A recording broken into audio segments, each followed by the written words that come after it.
Covered with what was to hand and laid out in rows, dozens of school children who until the earthquake had been pupils at the Yingxiu primary school. There were almost 400 children on the school roll, few of them are still alive. This mother no longer dares hope her son is one of them. She accepts he's dead, but she can't drag herself away, so she sits and sobs. It's easy to see why so many youngsters died. This one-room column is all that still stands of the primary school. The rest, just rubble.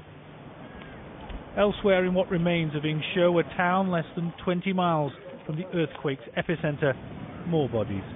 This time adults as well as children. But it is the tiny bundles which have become the distressing signature of this disaster. This is a 3-year-old boy and a 5-year-old girl. But as well as the bodies being dragged from the debris in the last 24 hours, there are also survivors being freed. This woman was unconscious when she was rescued, yet after some medical attention and encouragement, her eyes opened once again. She'd made it.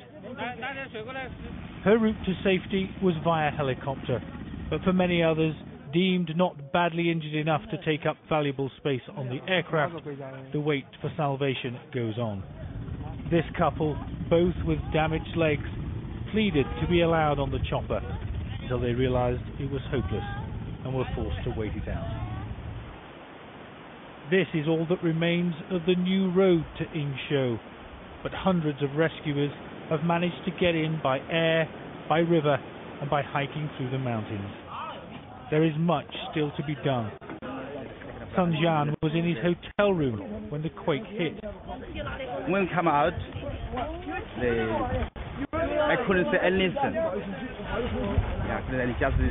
So all the building is damaged. Very terrible.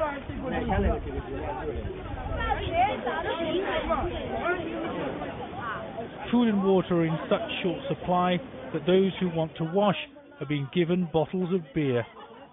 This entire region is under constant threat of severe aftershocks and landslides, and with torrential rain forecast for the coming days, the survivors of Yingxiu and scores of other communities across the quake zone are not out of danger yet.